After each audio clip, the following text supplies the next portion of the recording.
Hello, everyone. Welcome back to another episode of Spiritually Speaking. This week, I have with me my friend and fellow podcaster, Sam.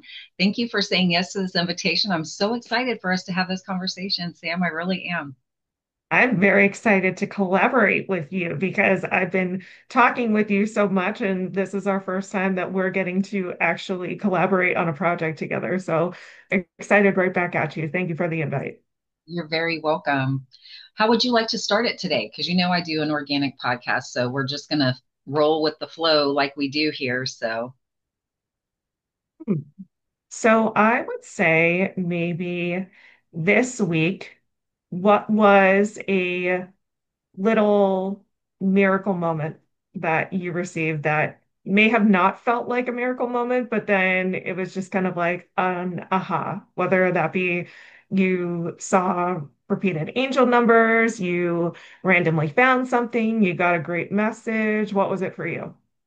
oh my gosh, there's been so many things. Today, I went to the Springs. I'll talk about the bigger stuff that we were talking about before we came on in just a minute. But today, I went to the Springs this morning and I walked down the steps, and I always stand on. I don't know if you've ever been to a spring, but the water is really cold and it's like it's like ice water almost, but it's beautiful and clear, and just it was such a beautiful morning.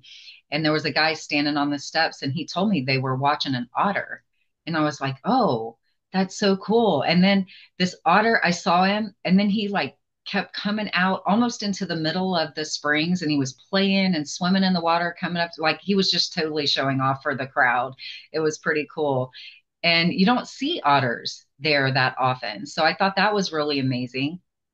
And then my friend Cheryl looked up otter medicine, and it's about play and connection and enjoying life and things like that. And it was just so that was really a special message. And then I saw a bat in the daytime, which is really unusual, That because is you unusual. Yeah. yeah, usually you see bats in the evening and they come out and get the mosquitoes and stuff, but he was just flying, and I had to do a double take. I'm like, is that a bat in the daytime? Like, what the heck? And then I looked that up, and it was about intuition. Let me see if I still have it up. But it was about intuition and different things like that. So it's, I mean, a lot of it's not going to connect right now, but a lot of animal messages, just about listening to yourself and enjoying life and those kinds of things. And then I had recently, and I just love this story. Now, people are going to think that this is so crazy. And it's so funny that I almost feel like you're interviewing me on my podcast, Sam. But anyway, you're going to share It's yours okay. in a we're switching spots right now. minute. And I had recently thrown out into the universe that I would like to learn about money, but I didn't know where to go to learn about money. And then I'm working at Walmart right now, which is totally interim temporary employment. And I have not been shy about saying that to anyone. This is like emergency employment for me to just get me back out in the workforce and get me in the having an income coming in of my own. So it's really interesting. It's been a very, uh, I don't even know what the word to use is, but it's getting me stronger. I know that I'm there for a reason. When I first started there, I had a really hard time with it, but it's being increasingly shown to me that I needed to be there for multiple reasons. And we're in rainy season in Florida, so I carry my umbrella every single day. And I work this shift 11 to 8, and I come out and it is pouring rain. I mean, absolutely pouring rain. And I just flip up my umbrella and get ready to go out in the rain. I notice this tall young man standing to my right, and he made this noise like, oh crap, I got to go out in this pouring rain. Right. And so I said to him, hey, I'll share my umbrella with you. And he goes, no, that's all right. And I was like, really? Why? I said, I'm a nice person. I won't even bite you or anything. And he goes, and I laughed, he laughed, a couple other people laughed. And he's like, no, that's all right. And I said, okay. that's cool. And so I started with my umbrella walking out into the parking lot, and he caught up with me, and he shared my umbrella, and he said, "Okay, I'll hold it," which I thought was really unusual for such a young man, because he was very young. I found out later he's 19, so very unusual for him to offer to hold the umbrella. And then he asked me my name, and I thought, this is so weird. Like, young men don't ask an older woman her name. Not like that. I'm that old, but way older than him for sure, Mhm. And so I told him my name, and then he said, "Well, what did you have to pick up?" And I thought, this is such an odd conversation. And I said, "Well, I didn't have to pick anything up. I'm actually just getting off work." And he's like, "Oh, you work there?" And I said, "Yeah." And I dropped him at his car, and then I went on to the Tahoe, which is a taller vehicle. And so I had my umbrella, had the door open, I'm standing on the ground.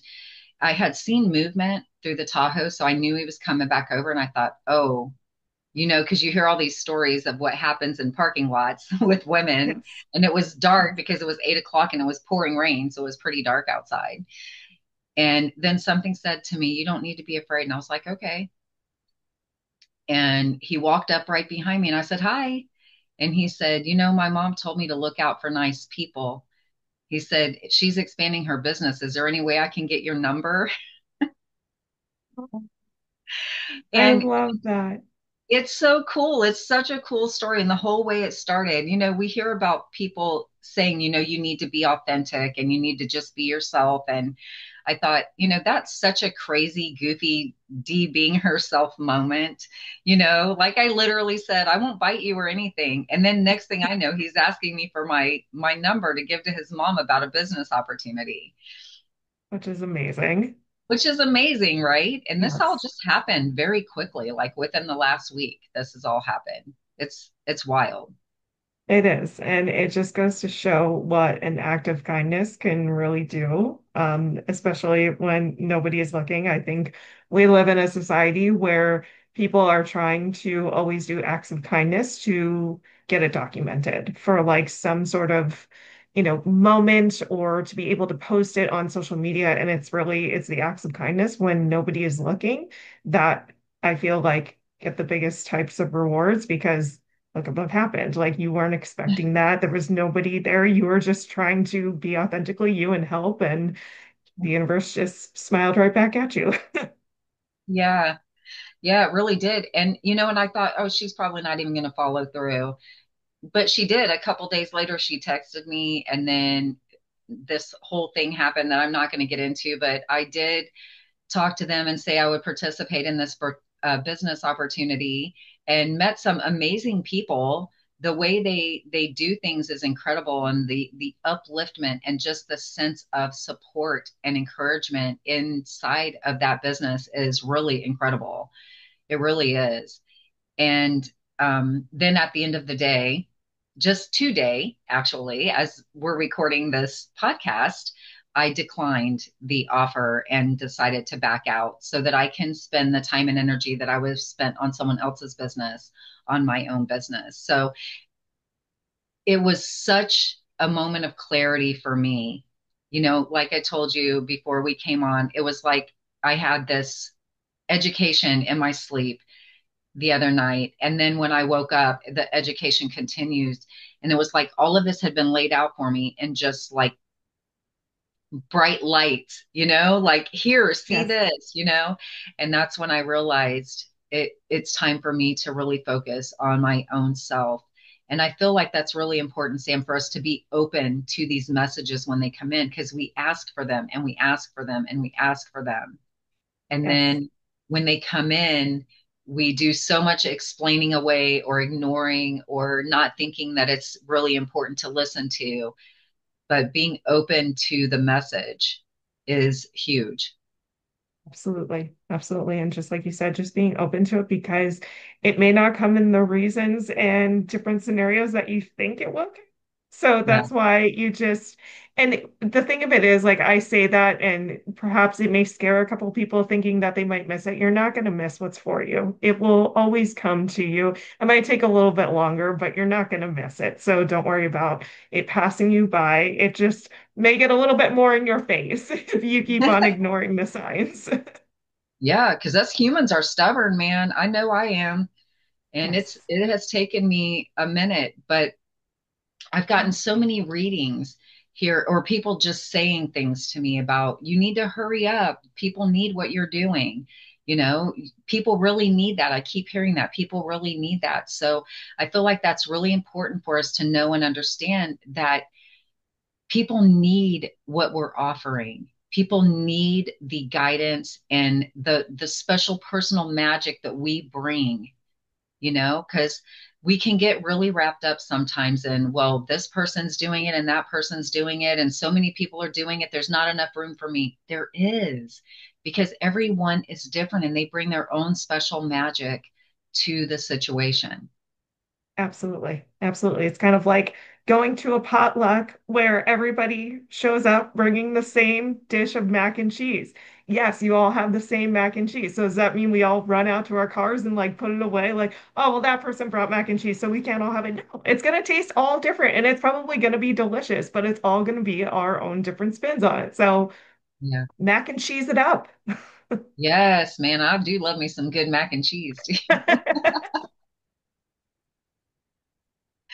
Oh, that's Well, awesome. speaking of mac and cheese, it makes me think of what happened to me this past, it's actually a couple of days ago. So I am visiting my father in Pennsylvania.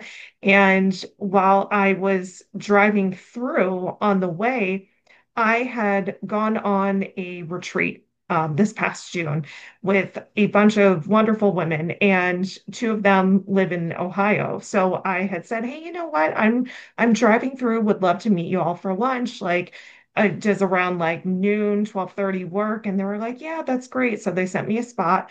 So I plug it into my GPS, and mind you, I'm in Chicago at the time. So it says I'm going to get there around 11:30. And I'm like, okay, great. So I'm driving along and I see a sign for Cracker Barrel. This is where the mac and cheese came in because I'm pretty sure there was mac and cheese on it. It's like 7:30 in the morning. And I'm like, oh, that sounds really good because we don't have Cracker Barrel in Illinois. Like that is something that I truly miss when I'm out there.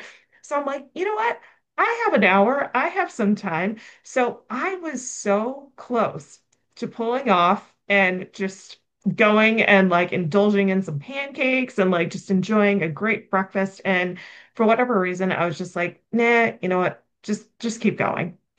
Thank gosh I did because I did not account for the time change. So Oh, all of a sudden I'm watching my phone and it says ETA 12:30. I'm like, wait, what? And then I realized, no, the time crossed over and GPS did not account for it. So universe had my back on that one because I stopped, I would have totally just missed our lunch. Like, hey, sorry, you two, I blew you off for some Cracker Barrel pancakes. So I mean, they would probably understand, but at the same time, I would have felt so horrible if I missed that lunch. But yes, that was a little miracle moment of the universe having my back on that one with just that little nudge, like, hey, you get Cracker Barrel another time, just not today.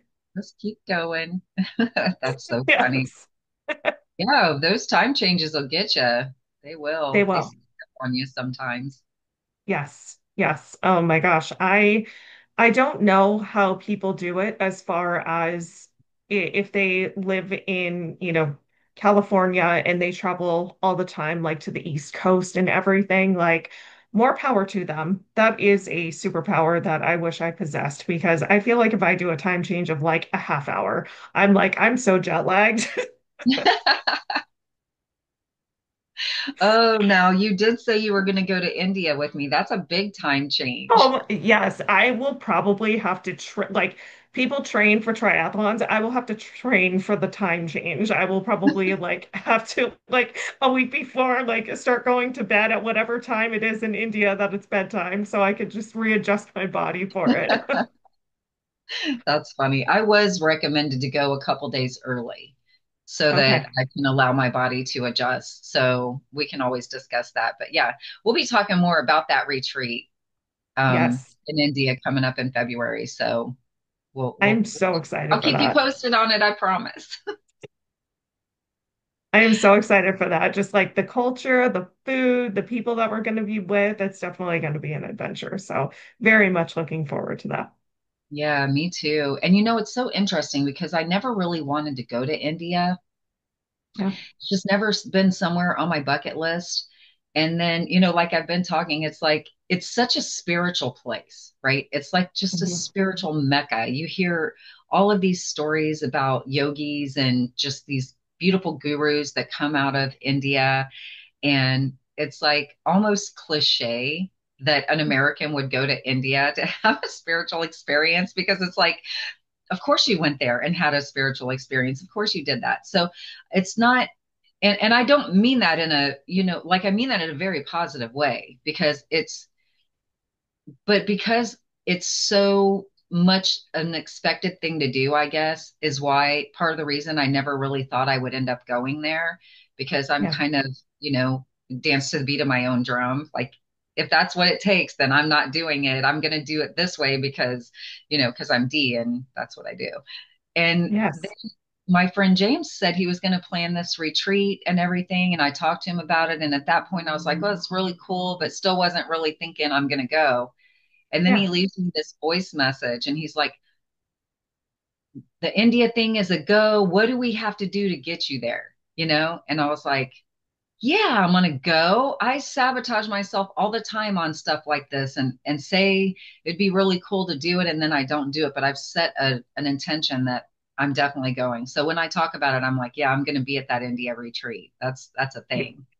Yes, you are. We're going to create our own Eat, Pray, Love. Yes. Yeah, it's going to be amazing. I really am excited about it. So I've got to get my passport and everything in order, but yeah, I'm definitely going. Yes, I'm very much looking forward to it. That is, when it comes to travel, yes, I don't think India was ever on my bucket list for places to travel. But then again, I kind of am very go with the flow with that bucket list. Like there's a few key places that I would like to go, but if something were to just randomly pop up, like, hey, Sam, I have this friend James that is planning this thing in India, then I'm like, okay, like, then it's very fluid and I will very much look into it and, make a determining factor. But yeah, I feel now more than ever, I go off of what are my vibes telling me about this? And when I Yeah. start to feel good, when I start to feel excited, I'm like, all right, it's a go, it's a go. And then if something were to happen, then it's on me. And I trusted my intuition with it, but I feel like it's going to be a great time. Yeah, I do too. I really do. And this is really an important thing to listen to our guts and our intuition, Yes. just like you did with the Cracker Barrel thing. No, it's we get to feel into our Well, I body. didn't listen to my gut on that because my gut really wanted pancakes. I listened to my Well, that's a team on different that one. gut. We have two guts going on there. Yes, yes. That's so funny. I enjoy Cracker Barrel because they have a lot of old style stuff that they used to have back in the day that you can't find anywhere else, like a lot of the different candies and things that you can't find anywhere. Just the entire experience. I mean, you go in and the shop is like, it takes you back in time. And then you go and sit down and you get to play the little peg game, which I've never found anywhere else in the history of any restaurant I've ever attended other than Cracker Barrel.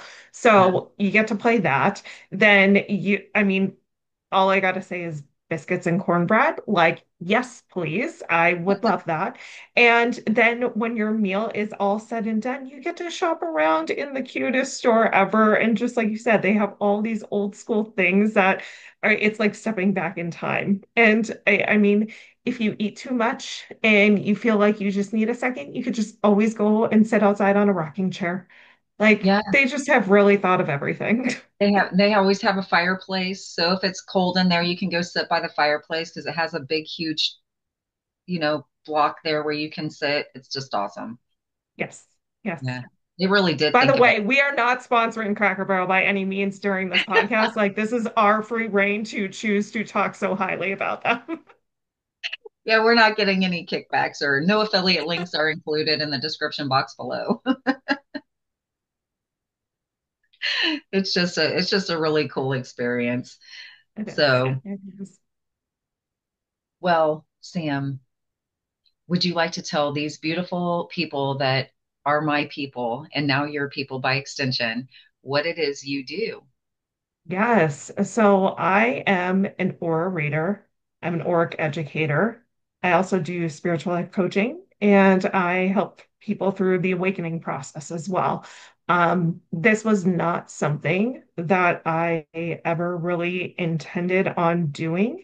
It was a spiritual gift that opened up for me as I was going further down my spiritual path. And since I have a background with working in the field of eating disorders and mental health, the very first thing that popped into my mind when I realized that I can see auras was this was really helpful information. Like, this can help a lot of people to understand where they are at mentally, physically, spiritually.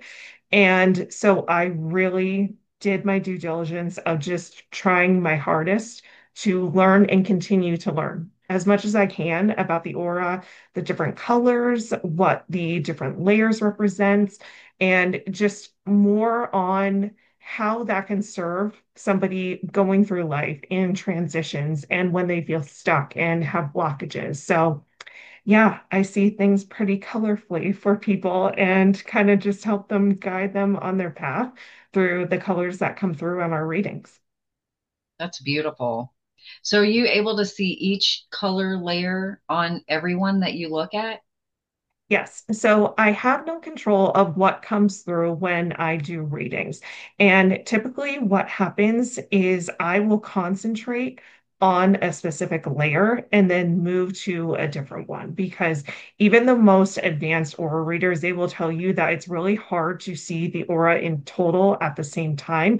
They'll usually concentrate on specific areas and then move around from there as far as like whether they want to concentrate on a specific region or if they want to concentrate on more of a layer that's connected to a chakra. So you can see various layers, but to really concentrate on which layer is coming through, I think gives a more accurate reading and can go into a little bit more detail that way. Okay. And are you able to see blockages in that or auric layer? Yeah, so what I will say with some of the blockages that can come through, a lot of the times I will see what are called thought forms. And these thought forms, they basically kind of like they look like little clouds, so to speak, of different colors that can be coming through. Now, it's really cool because depending on what color they are, it can be more positive and enlightening energies, or it can be more negative and unenlightening energies. So if somebody were to be emanating like a bright blue, like the color of your shirt, thought form, it could just mean that there's a creative idea that's like floating around in their head that they can't, seem to pass up. And sometimes like I'll ask them about that, like, hey, what are you creatively working on right now? Or are you like, that can mean like compassion and empathy, like they have a lot of compassion for somebody. So it can represent different things. And that's more of an enlightened color. But if there are more like grays or blacks that are emanating around, then that can represent, they're thinking negative thoughts about themselves. They're kind of low on their self-esteem. Or it can be representative of somebody else's energy that's latching on that we need to kind of work Mm, through and energetically clear out for them. So it's very interesting things that can come through. yeah, that is pretty amazing. And when did you realize that you could see people's auras like that? So this is actually kind of a funny story. I was going to, I mean, again, not trying to advertise here, but Five Below, it's a great store. I was walking around Five Below and I needed to pick up a specific charger for a camera that I just bought. And while I was there, I was just walking past the book section and I happened to stop by a book that was just talking about auras. And I got the clairsentient chills. And I was like, I'm getting them again as I'm talking about it. But I was like, no, like that's okay. Like we'll just leave it. So it's one of those chargers where the prong folds up into it.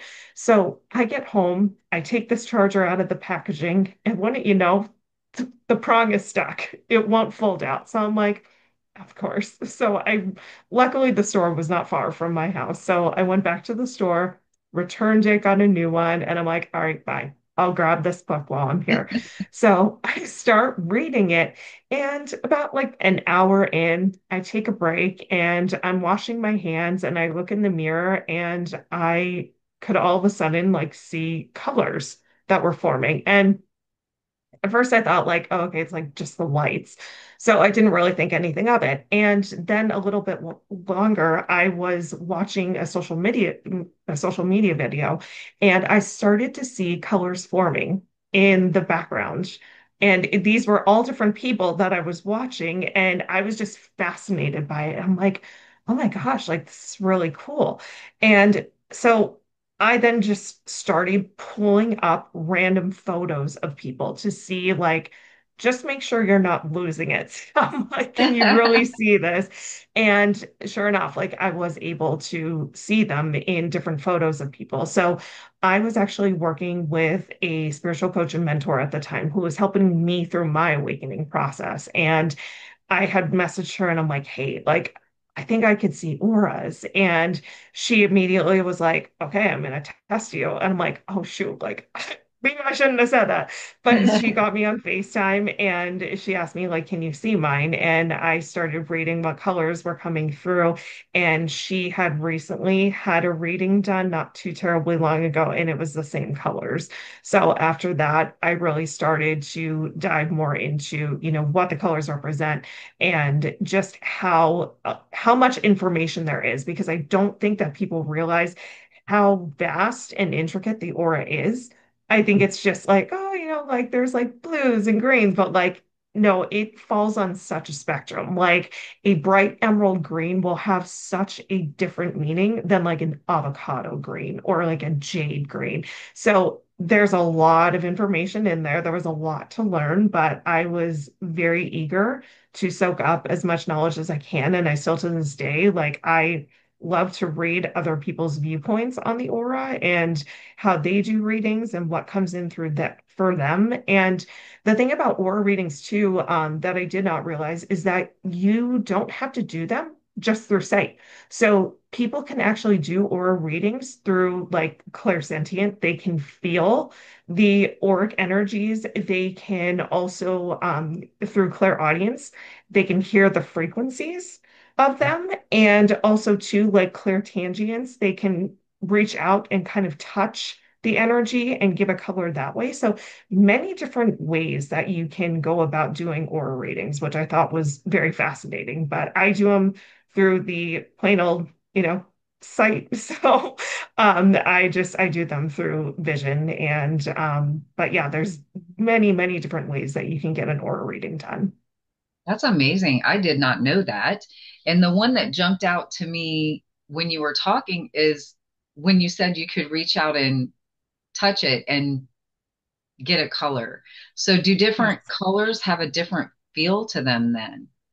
Apparently, yes. I did not know this. And I don't do my readings through clairtangians, but just like how people can touch an object and they can give you where this object was from, what time period it, occurred in, and give Yeah, you an entire story, people can do that with auras too.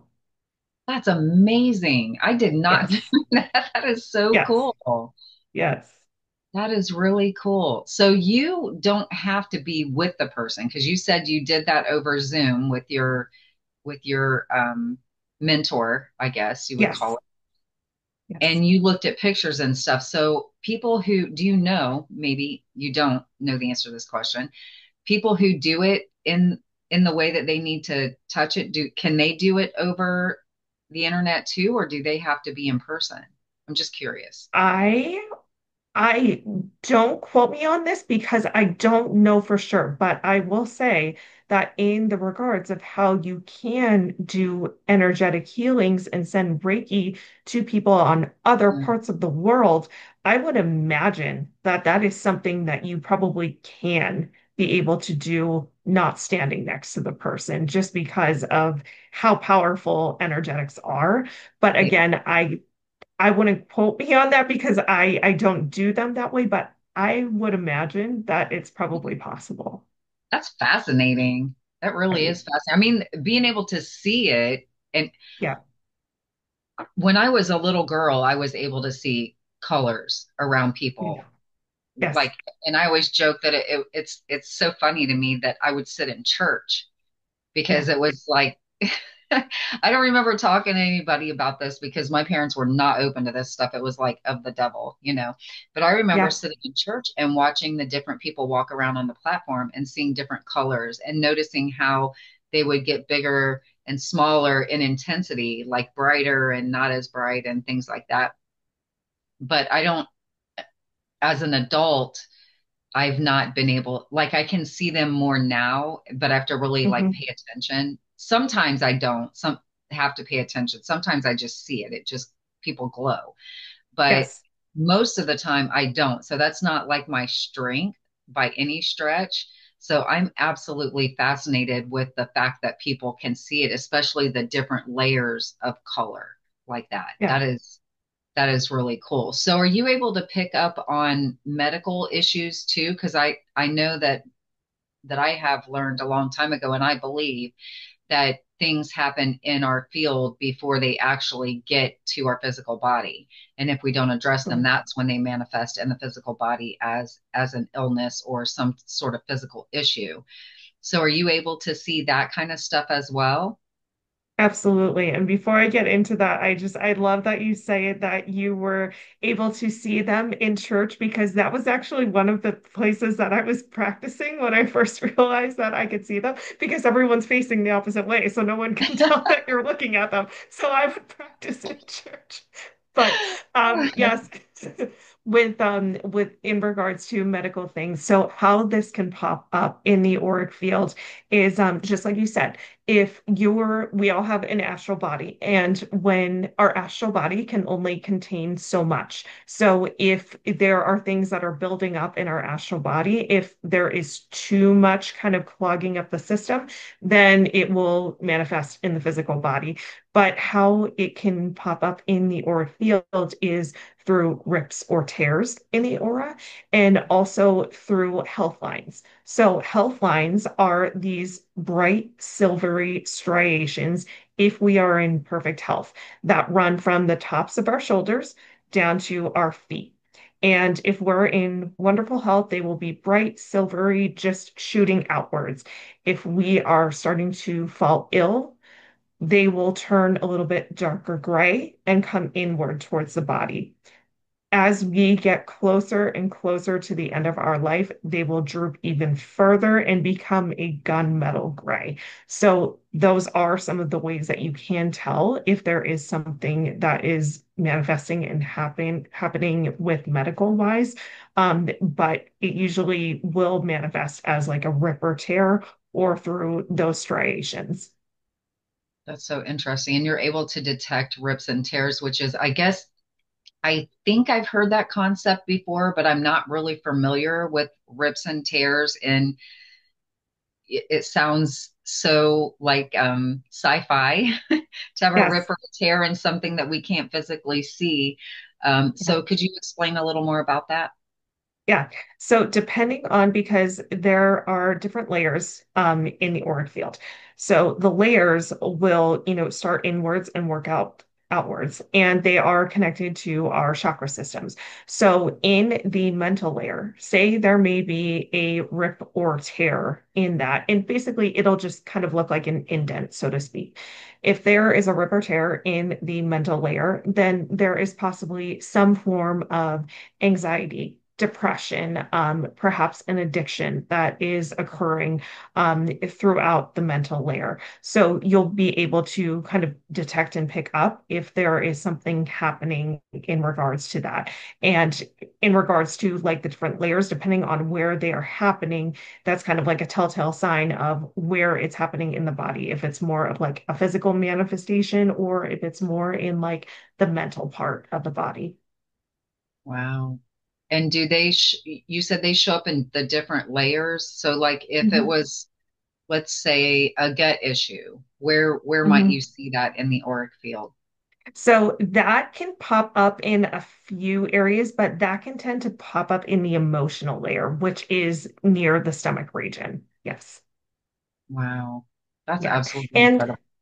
depending on too, and this is where it gets like a little bit more into like the scientific parts of it, depending on what the cause of that stomach issue is. And what I'll go into with this is I had recently, for those listening who do not know, I had just recently written a book that talks about emotional abuse in romantic relationships, and it ties into the aura. And one of the side effects that can happen when people are in emotionally abusive situations or relationships is there are certain physical manifestations that can occur, and stomach issues can be one of them. So, depending on where that stomach issue is stemming from, is it more of a mental, emotional thing that's occurring, or is it more, related to genetics or something of that nature? So that's where it can kind of get a little bit trickier, and you really need to be careful of like where it's stemming from and ask appropriate questions because if you are seeing something, it can be manifesting due to different circumstances. Yeah. Yeah. Yeah, that's really heavy. That feels really heavy to me right there about, because I I was in some abusive relationships and there is a lot of emotional stuff that happens in those kind of relationships. And um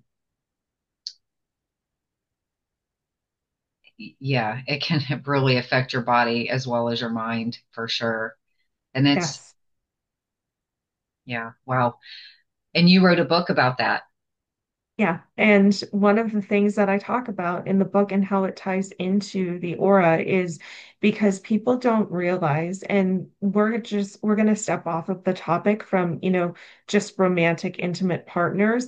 Um, it can happen anywhere. This can happen with family members. This can happen with friendships. This can happen with coworkers. If you have a really, harmful boss that talks down to you, that, makes you feel less than or inadequate, that all of that can manifest in the aura if we're not protecting our energies. And the aura is ever changing. So we can show up like thinking that everything's fine. And I may see colors that are, just negative and really just showing these energies that aren't necessarily ours, but they're attachments to negative influences that we've been surrounding ourselves with. So that's why it's very important to recognize that if you are feeling off, if you are feeling energetically drained, then it may be energetically connected to the environments that you are in and the people that you are surrounding yourselves with. And that's why if you are very empathetic by nature, it's even more so important to protect your aura as much as you can, especially if you're going to places like I will full on like protect my aura if I'm just going to Costco because like see there's a lot of energy running around, a lot of good energy, but like there's a lot of energy around. But you need to be incredibly careful, especially if you're empathetic by nature, because you can be very susceptible to taking on other energies. And that is just as simple a couple of things like just envision a ball of white light surrounding you.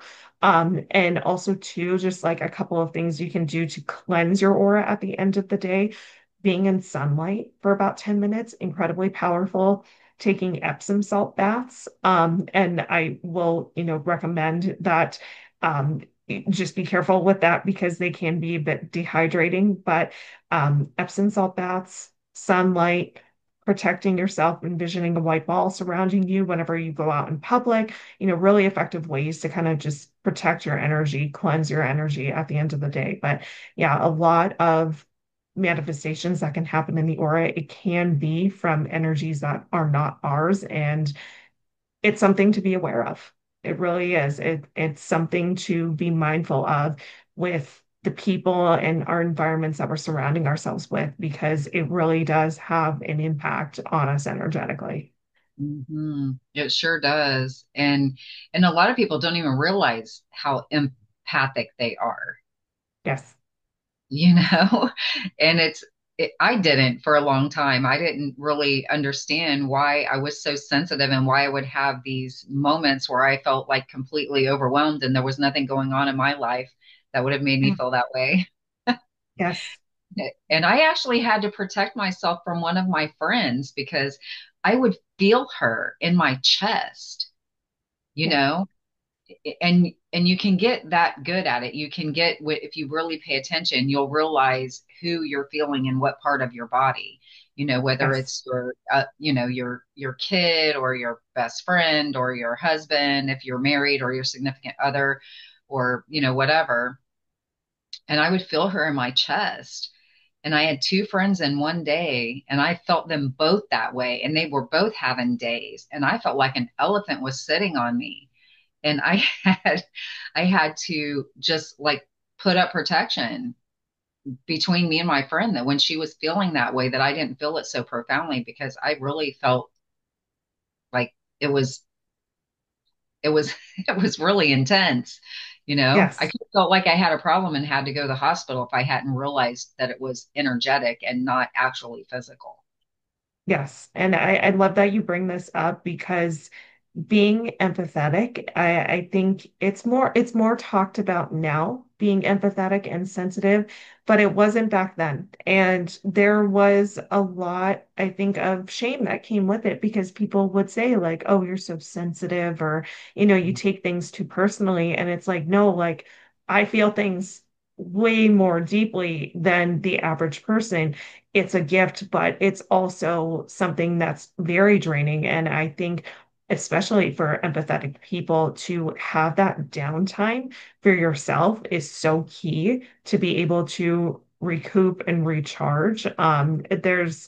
There's nothing wrong with, having some time for yourself if you are feeling overwhelmed. And I think the people that have a more empathetic nature need that more than we realize. So if you are one of those people and you feel things very deeply, make sure that you are carving out some alone time for you so that you can recharge and be able to process your emotions that you're feeling. Because, like you said, like it can feel really heavy. You described it as like an elephant sitting on your chest. Like it just goes to show that's just like one instance that you have. And that's, I'm sure, not the only instance that you have and will continue to have. And it's just something that you need to be aware of and take care of yourself even more so for. Yeah. One of the things I've also felt very helpful to me is doing body scans and scanning my emotions to see, especially if I'm feeling a lot of big emotions. I'll Yeah. go like, I really feel pissed off right now. Like, and Mhm. I'll just go, okay, let's just look at this one thing. I'm pissed. Is there anything going on in my life that would make me feel this way? Like right now, present moment. Yeah. And if there's not, then I know that that emotion is not mine and I'm feeling it from somebody around Uh-huh. me that maybe I know them, maybe I don't know them because I'm super sensitive, Yep. and then I'll just go, okay, that's not mine. I send it back to the sender of that emotion, transmuted as love and light. And Yes. that has been so helpful because, in that moment, when you do that, it sounds like it's so like just simple, a really Yeah. simple thing to do. And it is. And then all of a sudden, that person is going to feel better and they're not even going to know why. and Yeah. you feel Yeah. better because you've released that emotion. And I've Yes. had some stubborn instances. I don't know if you've ever had this experience, Sam. You can let me know if you do, but I've had some really intense, like anger, frustrating emotions. And I would go, okay, I release you with, and transmute it as love and light to back where you came from. And it like was so persistent. And then I would actually have to like get aggressive with it and be like, okay, I said, like you got to move on. Yeah. You're not welcome to stay here. You're not my emotion, And I've had to really get kind of like just very assertive and send it on its way. And it did go, but it wasn't something that was just real simple in the moment the first time I did it. Most of the time it is, but I have had those isolated incidents where it has been more persistent. Have you ever had that experience? Oh, 100%. And I'm glad that you bring this up because I personally do feel that spiritual attacks, energetic attacks, they are a thing and they are real. And I, this past beginning of this year, had gone through a dark night of the soul period. And luckily, I feel very blessed to be able to check in with my own aura if I feel like something is off. And sure enough, during this time period, I had a lot of gray energies that were around me that I realized were not mine because I would feel really great about the direction that I was moving, even though I felt like I was just walking into a fog every single day. I was still feeling good, but then all of a sudden I would start to feel down on myself. I would start to just question everything. And I couldn't understand like this roller coaster of emotions that were happening to me. And absolutely, it was something that I needed to, like you said, put in a little bit more effort of trying to maintain, my mental health, my physical health, and not let it overtake me. And that's where it's really easy for I think people to when that's happening to just kind of hermit more and get down on themselves more, but that's where you need to fight back the hardest and really take care of yourself the most like when that starts to happen. And some days I would struggle with it. And I would just, those were the days where I felt like I was being broken open into asking for more help. And that was, I think, one of the ways that the universe was like, you have always been so hyper independent for so much of your life and doing things on your own. We have got to get you to a place where you need to break down and ask for help now. And there's no shame in that. If it feels like something is getting too intense and you need help working through it, this is where your friends come in. This is where your family comes in. This is where people like yourself come in that can help guide you, or myself that can help, have you see things through a different perspective and have gone through the same things that you are going through that we can tell you how to get through it or some tools and tips that you may not be able to see through it because it's really hard when you are in the thick of it. No matter how much you read, no matter how much you educate yourself, it is so hard when you are in the thick of it to remember those things and to Yes. pull yourself out of it. So to have a sense of community and support that can help you when you are going through that, I think is so key. Yeah, absolutely. I totally agree. And, asking for help is not weakness. I just want to say that asking for help is not weakness. And, I just said to someone the other day, because it is so difficult for so many people to receive. We're such Yeah. great givers, most of us, you know, Yeah. and it's more difficult for us to receive. And I said to this person, just think about how you feel when you are able to help someone. Yeah. You know, you feel so blessed and so grateful that you were able to help that person. Yes. And so remember that they are allowed to have the blessing too of helping you when you need it, Yes. you know? Absolutely. I love that analogy because I personally, I'd love to help others and it feels so good, but I never really think about, that feeling that I get. So thank you for bringing that up because I think that that's a great perspective for people to realize.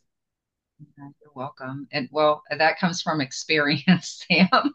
I've always been such a great giver. I love giving to people. I love helping people. And we can't do it to our detriment, though. We get Yeah, to have that reciprocal help back when we need it, that shoulder to cry on when we need it. And yeah, it's, we would never turn away our friend, right? And they're not exactly. going to turn us away when we need them to. Absolutely. Absolutely. Yeah, it's beautiful. I love that.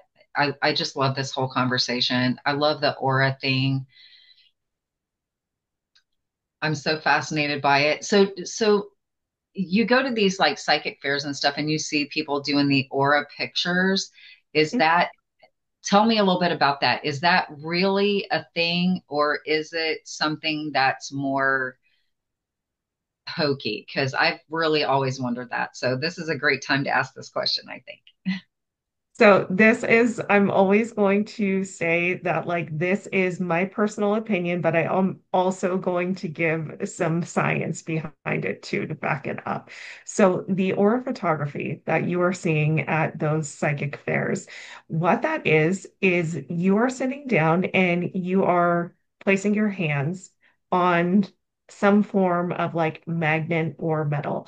And what that is doing is that is taking a galvanic skin response, and then that is now adding the appropriate colors to a printer. So kind of think of that as like a mood ring. So a lot of people will say like, oh, that is like the actual aura.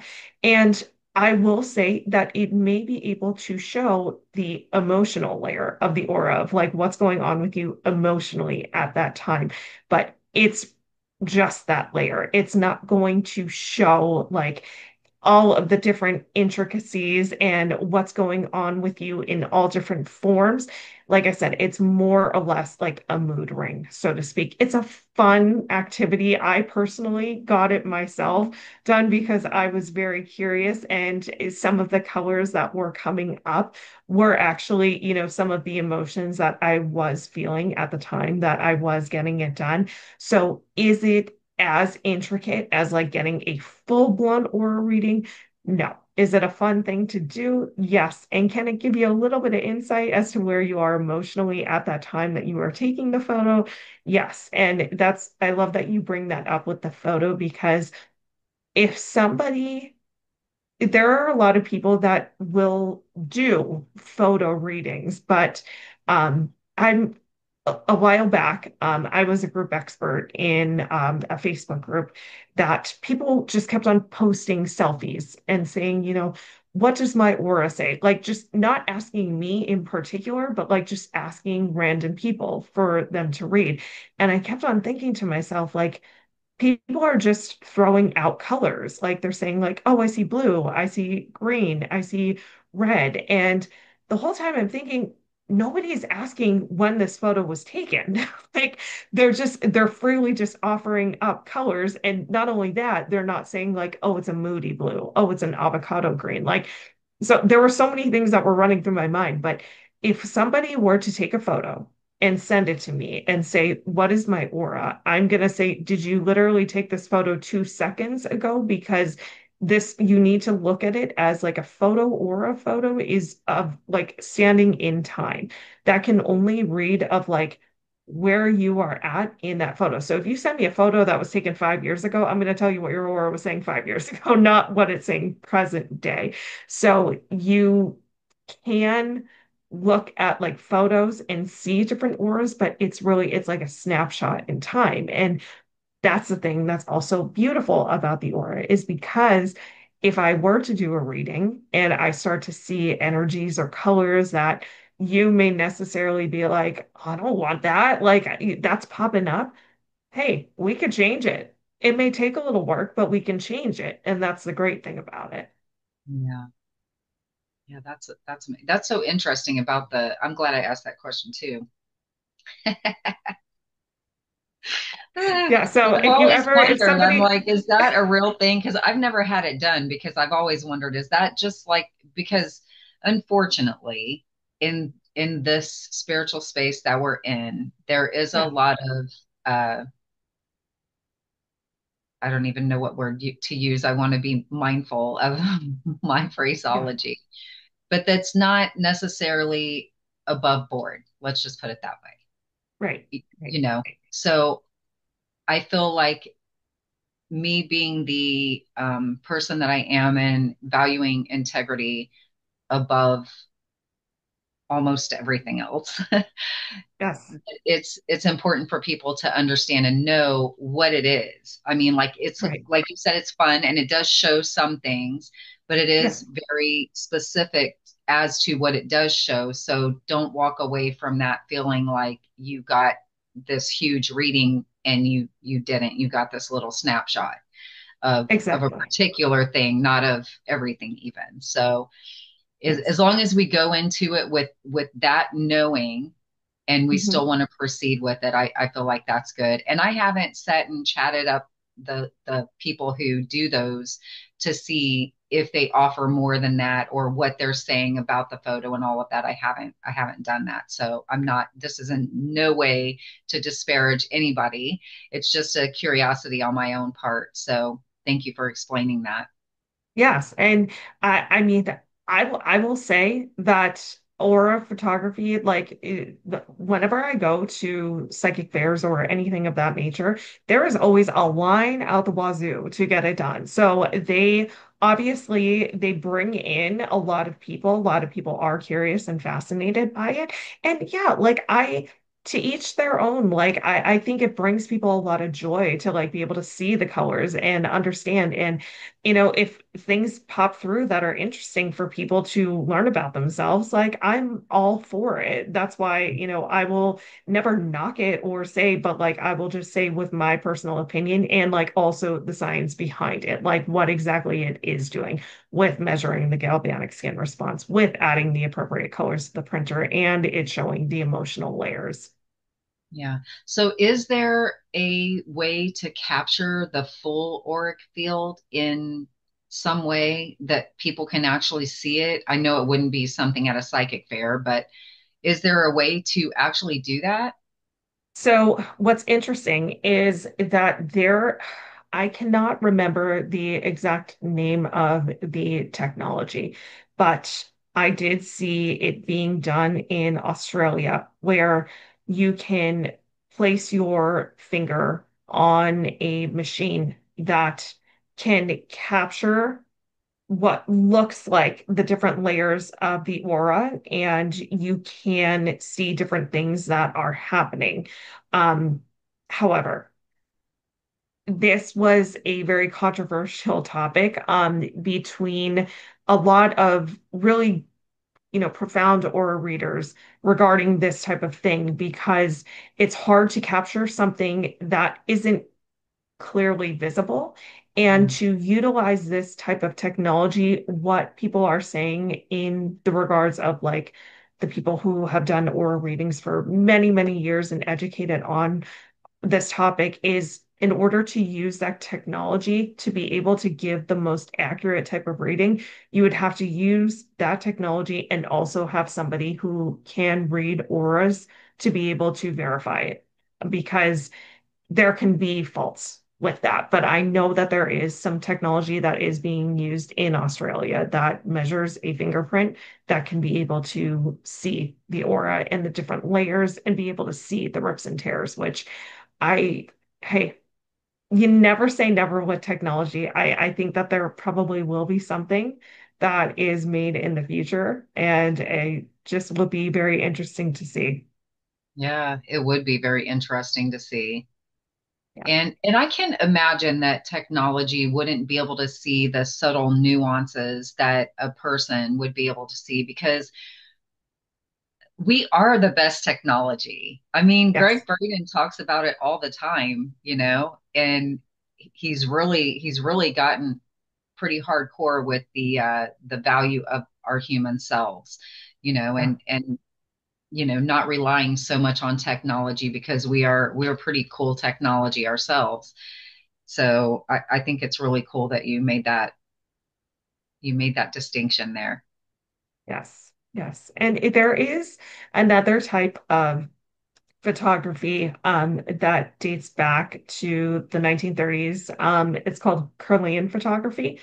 And basically, what that was is they were taking photos of the aura, but what was happening is they were placing objects on a photographic plate, and it was showing the same corona discharge of like that of like a pencil. So say like we placed D like in front of the camera and took her photo, and then we did the same thing with a pencil. Basically, the same thing was happening. So was it an accurate depiction of the aura if the same things were, showing? And everything has an aura, inanimate objects have an aura. And the human aura is way more vast and intricate than that of a dog or that of a pencil. So that's where there's a little bit of controversy as far as like the aura photography, just like, Kirlian photography, the aura photography that we see at fairs. So there is, you know, differing sides to it, but there also is science to back it up and arguments to back it up. So I'm never going to knock anybody's beliefs. We Right. all have our discernment. We can all believe in whatever we want to believe. But as far as, the different types of photographs that can capture the aura, it's limited. Yeah. I would think that it would be, Yeah.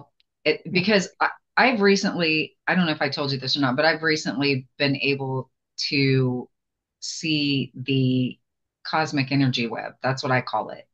Okay. Um, and I've heard of other people being able to see it too. And the way they describe it is different than the way I describe it. It's the same thing, but the way we see it is different, you Yeah. know? And like I can see it a little bit during the day, just a very little bit, but at night when it's dark, I can see it like really well to the point where I can put my hand out and my hand disappears into it. Oh, It's nice. it's incredible. And I was like, why can I see it so well at night, but I can't see it so much during the day? And then it occurred to me, it's light. That's why I can see it at night and not as much during the day because in the daytime it's light. So if I am up against something where it gives me like a dark background or something like that, or the room isn't as well lit or whatever, I can see it more. But Yes. at night, I can really see it. And it's so fascinating, but not everybody's going to be able to see it. Could you take a picture of it? Would it look like what I see if you do take a picture of it? Because it's Yeah. being seen through a lens, through a piece of technology, not through, my spirit, my soul, whatever you want to call it. Right. So perspective and the perception of the way it looks is going to be different. So in that Yeah. way, I wonder too, like when you said, the person could put their finger on it and then the whole thing could be seen and then there were spots, but a person would need to verify that. But what if you had five different people there that read auras? Would they still be seeing the same thing, each one of them? You know what I mean? Like, or would they be seeing it from their perspective, like I see the energy web and like this other lady talks about it looking like a spider web. Well, what I see They is a lot finer than that. So it's just so interesting. Yes. And I think in regards to that, that they would be able to essentially see the same things, but possibly have different takes on it. As far as if they saw the blues in it, it would probably come out the same color blue, but they Mhm. may have different takes on, what that blue is possibly representing. Just like how I said with like the color blue in your shirt that you are wearing, that can mean a number of different things. It can, signify that of a healer, can have that bright, beautiful blue that is emanating. It could be a source of creativity. It can also to be very empathetic in nature. So I think that there would essentially be the same color that people are seeing, but like the take on it may be a little bit different, depending on where it's stemming from. And then also too, that can mean, the color of truth. So it could be a Mhm. lot of differing opinions that I think would be incredibly helpful because I think they would be able to, it's kind of like getting a second opinion. Like the Yeah, doctors may see the same thing, but also have different interpretations of what that could represent. So I think it would be fascinating to would really be get like a in a bunch of different. comprehensive reading. Yes, That would be an experience to have right there. That would be it would cool. be. It would That be. would be really cool. I'm have to sign Calling myself all aura for readers, please get a hold of me because I would love to do an experiment of this.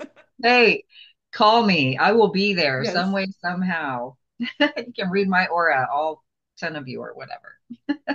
That would be awesome. That would be it that would would be be. an amazing experience to have. Holy crap. Can you imagine? That would be incredible. It would Wow. be. Yeah. If that didn't, if that wasn't a life-changing event, I just don't know. Like, I mean, you would have to walk out of something like that and make some changes in something, I feel like. Yeah. And I mean, it's funny because I just recently had watched a story that came on the news about AI, and I have my thoughts and opinions on AI, but the topic that we just talked about, that's something that AI is never going to be able to do. Like Yeah. Yeah. it will AI it will keeps never up be some able to. stuff. Yes. Yes. I don't use AI for my writing.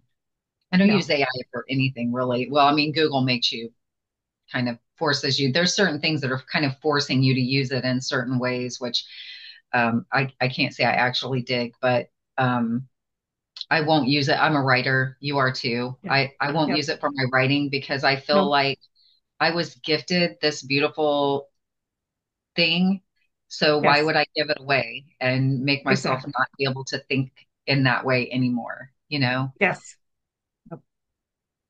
So, but I know that it is a positive thing for a lot of people. Although I found, and I know we're not going to go down this AI road for very long, but I found it really curious that what I've been seeing a few people post on social media recently is that they submitted a little piece of their writing to AI and asked what they thought, what AI thought of it, and they would give back this like glowing feedback and stuff like that. And they said, "Oh, really?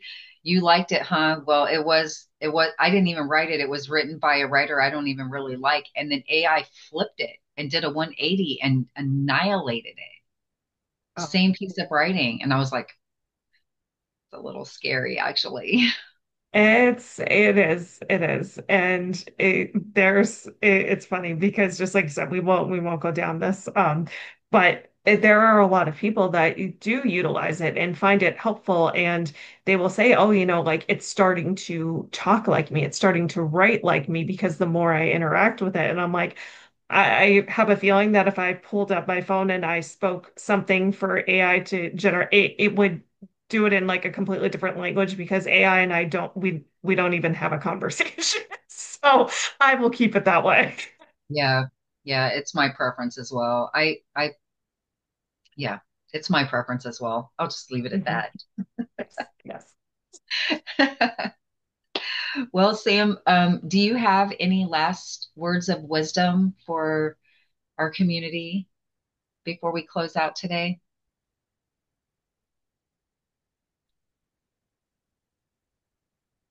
I love that you asked me that. And I think one of the biggest things that is coming through, I fully believe that whoever is listening to this podcast will find the right people and the people that need the message. But I fully believe that we all need to just be trusting ourselves more than we have been.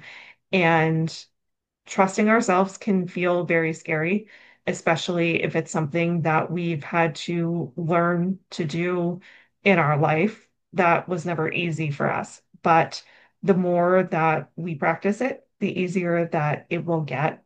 And I think that there is so much power in being able to trust in your decisions and be able to just know that you are being guided and that you can always ask for signs. If you are starting to doubt and question yourself, um, it's one of my favorite things to do is ask for a sign when I'm starting to question whether the path I'm going down is the right one or if the decisions that I'm making are right for me.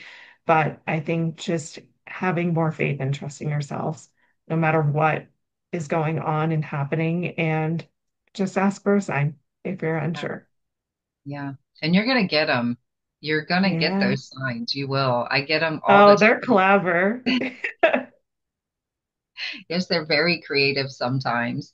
And so tell people where they can find you if they would love to work with you. I'm going to put your links in the description box, but if you want to go ahead and share that information. Yeah, so I'm gonna kind of curate this to whatever form you're feeling in the dosage that you want of me. So if you're looking for more of like catchy, fun, not so serious, my TikTok handle is Aura a la mode, and I will post just little things of like a la mode in French is, keyword for either ice cream or fashion. So I love both. So I will post, different places that I go and enjoy ice cream, and I'll tie in some Auric education. I will post outfits that, depending on what the color of the outfit is, I will tie in some Auric education, or I may just get on a rant about something that you may need to hear. The last post that I did was talking about trees. I don't think that we realize how supportive and amazing trees are. They really do so much for us, but I will just make that very lighthearted and fun. And if there is a serious post, then like I will, if I feel called to talk about it, then I will. But that's more of like short, catchy fun or a la mode on TikTok. Instagram, I share a lot of my podcast episodes on Instagram, my Let's Talk Healing podcast, which Dee, you're up next for that. So Instagram is good for finding me regarding the podcast if you want to listen to any episodes of that nature, or if you want to work with me one-on-one, if you are interested in doing an Aura party, if you are interested in taking my Aura course, then I will recommend going to imaginativehouse.com.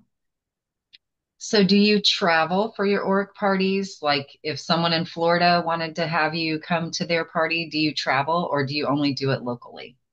So I can do both. I am used to doing it more through virtually, but I mean, we are no longer in the days of COVID. So travel bans have lifted, and I will absolutely do one in person if somebody would like to do them in person. But I also do it virtually. So don't feel like you need to figure out a way to logistically get me to where you are at. I can do it virtually. That's awesome. I love that. That sounds Yes. like so much fun. It Yes. really It's a great does. It's a fun way to kind of just break up the mundane of like the typical get together. Everybody just kind of gets something out of it, and yeah, it's very fun and fascinating to see what comes through for people. And sometimes it's just like exactly what they needed to hear, and then other times it's like a light bulb went off of, oh, like I didn't realize that. Thank you. So. Yeah, that's very cool. Well, it all sounds so amazing, and I'm so grateful for this conversation today, Sam. So I just, like I said before, I appreciate you saying yes so much and being my guest. And this is going to drop really quickly so everyone can enjoy it. And I hope they will like, share, and subscribe so that everyone can know about what you do and these beautiful messages that we talked about today. Yes, and also any fun facts that you did not realize about Cracker Barrel as well will be throwing. Maybe I am going to have to call them about an affiliate link. No, I'm just kidding. So, But well, yes, thank you everyone for joining us on this beautiful episode of Spiritually Speaking. And like I said, don't forget to like, share, and subscribe so everyone you know can get this beautiful message today. So I will see you on the next one. Until then, I love you all.